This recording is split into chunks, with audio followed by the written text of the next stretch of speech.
सभी पत्नियों को प्रसन्न चित्त देखकर दिति के मन में बात आई कि सब रानियां जो हैं, सब पत्नियां हैं कश्यप जी की कितनी प्रसन्न हैं, सबके संतानें हैं। कोई नागों की माँ है, कोई देवताओं की माँ है, कोई दैत्यों की माँ है, लेकिन मेरी कोई संतान नहीं। कश्यप जी के पास गई। दिति ने संतान प्राप्ति के लिए कहा कि मुझे संतान चाहिए। संध्या की बेला थी। कश्यप जी ने कहा, देवी कुछ समय आप ठहर जाइए, संध्या की बेला है और संध्या की बेला में समागम करना या फिर गर्भ धारण करना अर्थात दैत्य वृत्ति की संतानों की प्राप्ति करना, इस समय में संतान प्राप्ति का ये उत्तम मार्ग नहीं है। ये समय भगवान की पूजा आराधना का होता है। इस समय देवता जो है भगवान भोलेनाथ के साथ जो है निकलते हैं, देखते हैं कि किस घर में क्या क्या हो रहा है। किसी घर में कलेश मचा हुआ है, किसी घर में भोजन हो रहा है, किसी घर में जो है लोग घोड़े बेचकर सो रहे हैं और किसी घर में जो है मदिरा का और अनेकों प्रकार का पालन हो रहा है, भक्षण हो रहा है और लोग वेश्यावृत्ति में लीन हैं और कोई शगामन में लीन है। तो ऐसे अनेकों प्रकार से जो है भगवान सबके घर घर होकर निकलते हैं, देखते हैं कि किसके घर क्या क्या हो रहा है। और देवी दिति, ये तो समय पूजा पाठ आराधना भक्ति का है। इस समय व्यक्ति को किसी प्रकार के कोई काम नहीं करने चाहिए। संध्या की बेला एक ऐसी बेला होती है जिस समय केवल गोविंद नाम मात्र का उच्चारण होना चाहिए। ना व्यक्ति को खाना चाहिए, ना भोजन करना चाहिए, ना सोना चाहिए, ना झगड़ा करना चाहिए, ना किसी प्रकार का जो है वैश्यावृत्ति का संगमन करना चाहिए, ना आपको जो है किसी प्रकार का ऐसा अधर्म कार्य करना चाहिए जो आपके धर्म को नष्ट करे। बहुत समझाया बुझाया लेकिन दिति ना मानी और जो है कश्यप जी को शगामन करना पड़ा और आज दिति गर्भ धारण करती है। लेकिन यहाँ कश्यप जी ने क्रोध में आकर कहा कि तुम मेरी पत्नी होकर मेरे आदर्शों पर ना चल सकी, जाओ मैं तुम्हें श्राप देता हूँ। तुम्हारी संतान तो होगी, तुम्हें पुत्र सुख की कामना जो तुम्हारे मन में चल रही है, तुम्हें पुत्रों की प्राप्ति तो होगी, लेकिन तुम्हारे जो पुत्र होंगे वो बड़े ही दुराचारी दैत्य होंगे और तुम राक्षसों को जन्मोगी। दिति चरणों में जा गिरी, कश्यप जी से क्षमा याचना मांगी। तो तब कश्यप जी ने कहा कि तुम्हारे पुत्रों को जो मैंने श्राप दिया है कि तुम्हारे पुत्र जो है दैत्य होंगे, दानव होंगे, लेकिन तुम चिंता मत करो। तुम्हारे पुत्रों का तो मैं नहीं कह सकता कि उनका उद्धार कैसे होगा, लेकिन जो तुम्हारा पौत्र होगा, जो तुम्हारे पुत्र की संतान होगी, जो तुम्हारा नाती होगा, वो जो है तुम्हारे 10 पीढ़ियों का उद्धार करने वाला होगा।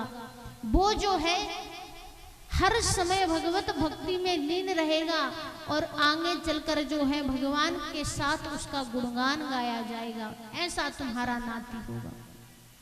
समय हुआ, दिति ये विचार करके घबराने लगी कि कहीं मेरे पुत्रों को कोई संकट ना हो या आगे चलकर जो है इस संतान ने जन्म लिया, जन्म लेकर जो है किसी को सताने का कारण ना बन जाए, इसलिए 100 वर्षों तक दिति ने गर्भ को धारण कर रखा और शिशुओं ने जो है चारों ओर से वायु को खींचना प्रारंभ किया। हाहाकार मच गया। देवता जो है दौड़े दौड़े ब्रह्मा जी के पास पहुंचे। ब्रह्मा जी से कहा कि ये कैसे संतान इनके गर्भ में पल रहे हैं जो चारों दिशाओं की वायु को अपनी ओर आकर्षित कर रहे हैं। आखिर ये है कौन? इतना तेज आखिर इन संतानों के इनके गर्भगृह में कहां से आ रहा है?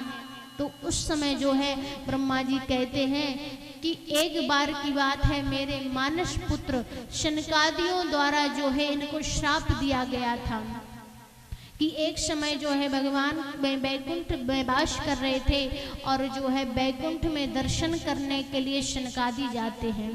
मेरे मानस पुत्र जो हैं आज भगवान श्री हरि के नारायण के दर्शन के लिए बैकुंठ पहुंचते हैं और बैकुंठ में 7 द्वारों को पार करना होता है, अर्थात एक 7 सीढ़ी का जो है दरवाजा ऊपर बना हुआ है। अगर व्यक्ति उन 7 सीढ़ियों को पार कर लेता हो तो समझ लो उसको वैकुंठ की प्राप्ति है। वो कौन कौन से? यम, नियम, आसन, प्राणायाम, प्रहार, धारणा और ध्यान। इन चीजों को अगर जो है व्यक्ति अपने जीवन में अपना लेता है तो समझ लो उसने 7 सीढ़ियां पार कर ली हैं और उसे वैकुंठ की प्राप्ति हो गई है। आज शनकादिक, आज मेरी संतानें जब भगवान के दर्शन करने के लिए वैकुंठ जाने लगी तो सबसे पहले द्वार पर जो है उनके द्वारपाल जय और विजय नाम के द्वारपाल रक्षा में खड़े हुए थे। उनसे कहा गया कि मुझे प्रभु से भेंट करनी है, उनके दर्शन करने हैं, लेकिन द्वारपालों को, जय विजय को इतना अभिमान था कि अपने अभिमान के चलते हुए शनकादियों को दर्शन नहीं करने दिया। भगवान ने ऐसी मति फहराई शनकादियों की और शनकादियों द्वारा आज जो है जय और विजय को श्राप दिया गया कि जिस भगवान के परम पद के कारण तुम्हें इतना अभिमान है, जाओ जाकर भूलोक में जाकर जो है दैत्य वृत्ति में रह करके जो है और पापों को बढ़ावा देते हुए, अधर्म को बढ़ावा देते हुए तुम अनेकों कष्टों से जूझते हुए जो है भूलोक में वास करोगे और आगे चलकर 3 योनियों में जो है तुम दैत्य योनि को भोगोगे। आज इतना कहा और प्रथम योनि में जो है रावण और कुंभकर्ण की योनि मिलेगी, दूसरे में हिरण्यकश्यप और हिरण्यराक्ष की और तीसरे में दंतवक्त और शिशुपाल की। ये 3 राक्षसों की योनि तुम व्यतीत करोगे, 3 बार तुम्हारा जन्म होगा और मरण होगा। लेकिन जब इतना श्राप दिया गया, भगवान प्रकट हुए, प्रकट होकर जो है जय विजय को समझाया कि ये मेरे द्वारा ही कहा गया, मेरी मति से ही आज शनकादियों ने तुम्हें श्राप दिया है, क्योंकि आगे चलकर अनेक लीलाएं होंगी, इनके द्वारा जो है तुम्हें ये श्राप दिया गया है। और तुम चिंता मत करो, तुम्हारा उद्धार करने के लिए मैं जो है अनेकों रूप धारण करके तुम्हारा उद्धार करूंगा और उद्धार करके जो है तुम्हें भगवान का सौधाम पुनः प्राप्त होगा, ये मैं तुम्हें वचन देता हूँ। आज इन बातों को ध्यान में रखते हुए समय आया और दिति की जो है संतान इस पृथ्वी लोक पर दैत्य रूप में आई और पहली संतान हिरण्याक्ष और दूसरी संतान जो है हिरण्यकश्यप के नाम में जानी गई, जो बहुत बड़े दैत्य हुए, जो भगवान के परम शत्रु हुए। आगे चलकर आपको इन सभी की कथा बड़े विस्तार से श्रवण कराई जाएगी। अब आइए, अब आपको जो है मनु कन्याओं के वंश के बारे में बताते हैं कि मनु और शत्रुपा से जो है 3 संतानें हुई, आकृति, देवभूति, प्रसूति। आकृति जो है राजा प्रजापति रुचि जी को ब्याही गई और देवभूति जो है करदम्य जी को ब्याही गई और प्रसूति जो है दक्ष प्रजापति को ब्याही गई। आगे चलकर जो है आकृति राजा प्रजापति रुचि जी से जो है उन्हें विष्णु स्वरूप यज्ञ भगवान हुए और इसके उपरांत जो है देवभूति करदम्य जी से 9 कन्याएं और 1 पुत्र कपिल देव जी हुए। ये 9 कन्याएं कौन कौन सी हैं? कला, अनसुईया, श्रद्धा, आहुति, गति, क्रिया, अरुरंती और शांति। ये 9 कन्याएं और 1 पुत्र कपिल देव जी के रूप में भगवान ने कपिल अवतार लिया, जिन्होंने अपनी माँ को जो है सांग शास्त्र का ज्ञान दिया और अमृत के घट बनाने में माहिर हुए।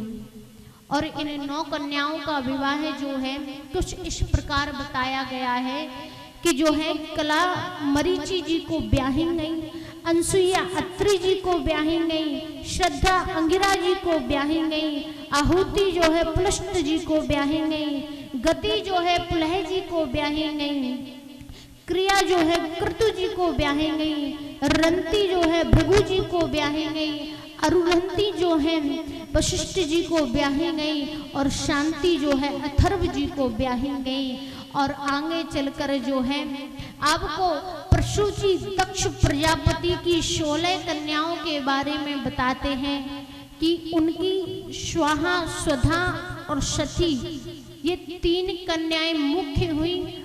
और इनमें से जो है ये 3 कन्याएं स्वाहा अग्नि को ब्याही गई, स्वधा पितरों को ब्याही गई, सती भोले बाबा को ब्याही गई और 13 कन्याएं जो हैं धर्म को ब्याही गई।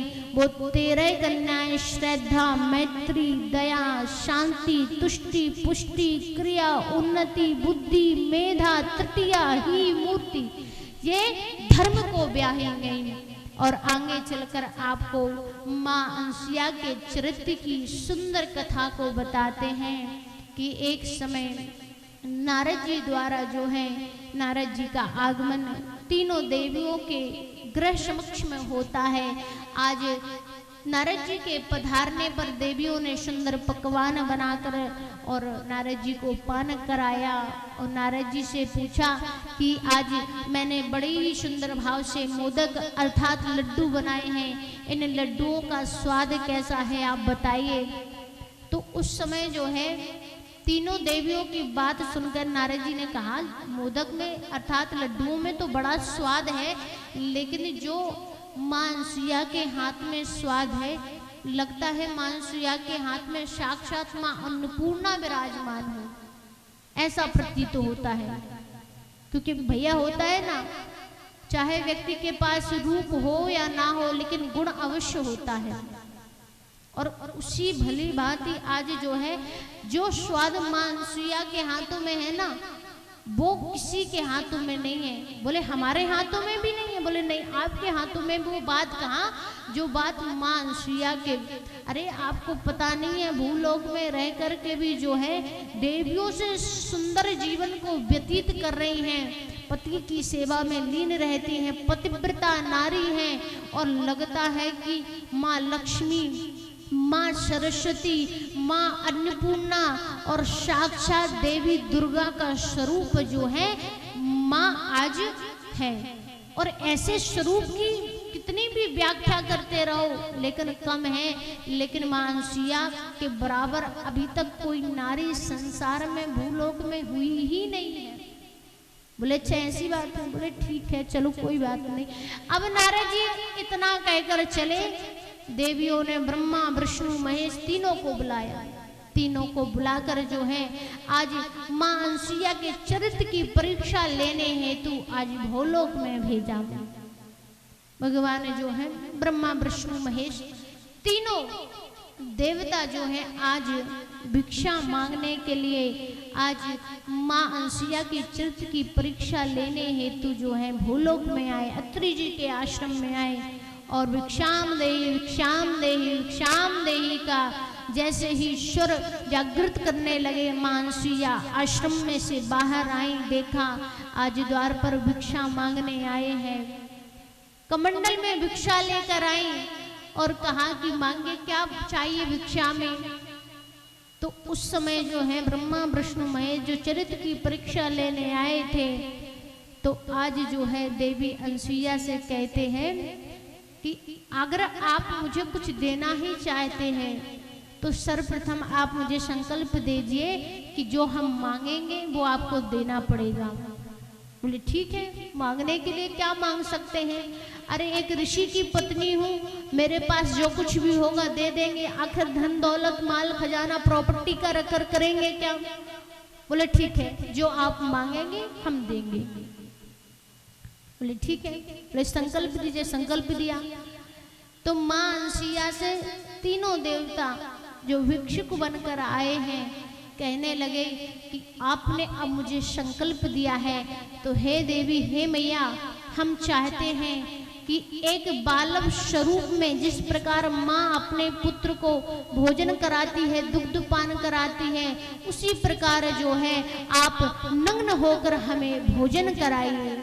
आज इतनी बात माँ अंसुईया ने सुनी। माँ अंसुईया ने जो है कमंडल में से जल निकाला, भगवान के श्री चरणों में प्रार्थना की कि अगर मैंने जीवन पर्यंत अपने पति की निस्वार्थ सेवा की हो, अगर मैं एक पतिव्रता नारी हूँ तो आज जो है ये जो तीनों भिक्षुक मेरी परीक्षा हेतु आए हैं, ये 6 माह के छोटे छोटे बालक बन जाए।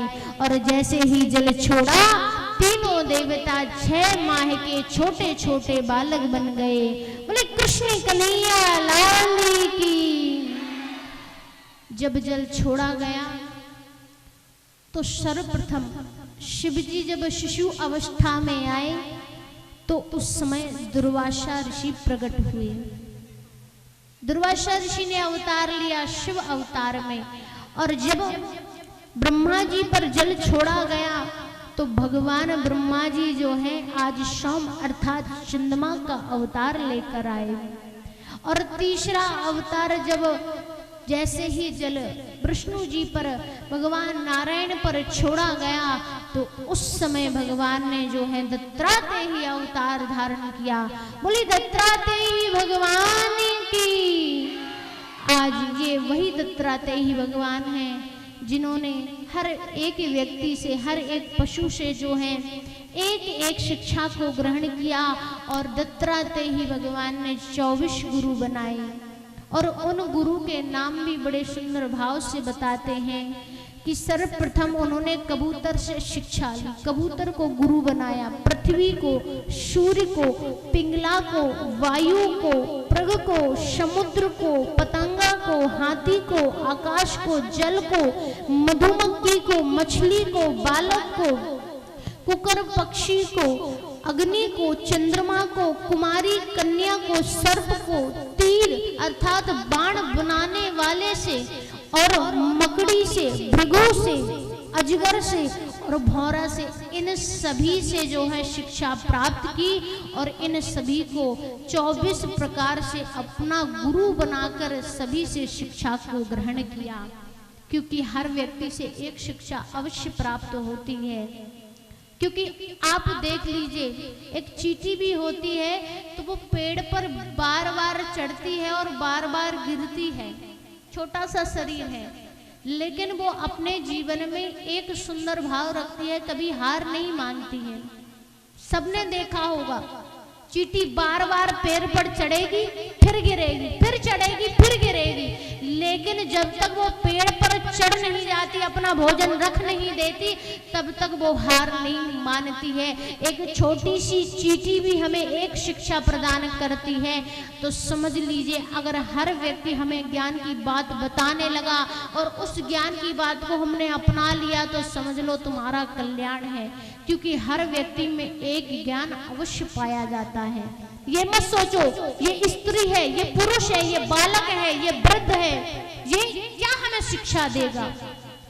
आज भगवान ने ये स्पष्ट कर दिया इन सभी गुरुओं को आज गुरु बनाकर कि ये व्यक्ति जो है हमारे जीवन में कितना लाभदायक प्रदान करते हैं, किस शिक्षा को हमें अपने जीवन में उतारने का भाव प्रकट करते हैं। उसी प्रकार आज भगवान ने इनको इसलिए गुरु बनाया है कि आगे चलकर हर व्यक्ति ये विचार अवश्य करे कि आगे चलकर जितने भी ये व्यक्ति हैं, चाहे वो माता है, पिता है, चाहे वो स्त्री है, पुरुष है, बालक है, वृद्ध है, कोई भी अगर शिक्षा की बात बताता है तो उसे मूर्ख समझकर कभी आपको जो है इग्नोर नहीं करना है। आपको ध्यान रखना है कि अगर ये कोई बात बता रहा है ना तो ये बहुत उत्तम बात मुझे बता रहा है, मुझे सुनना है, सुनकर समझना है कि इसमें क्या ज्ञान की बात छुपी हुई है और मुझे अपने जीवन में उतारना है। आज 6 माह के छोटे छोटे बालक भगवान ब्रह्मा विष्णु महेश बन गए हैं। और जो है आज अत्रि जी के आश्रम में किलकारियां गूंज रही हैं, बधाइयां हो रही हैं। मां हंसिया एक माँ के भांति जो है अपने तीनों पुत्रों को दुग्ध प्रदान करती हैं। आज जिस प्रकार उन्होंने वचन मांगे थे कि हम नग्न होकर भोजन करेंगे, माँ ने अपना आंचल फैलाया और आज ब्रह्मा विष्णु महेश को दुग्ध पान कराने लगी और पल्ले में लिटाकर जो है आज माँ यशोदा ने तीनों देवताओं को बड़े सुंदर भाव से जो है झूला झुला रही हैं और आनंद छाया हुआ है।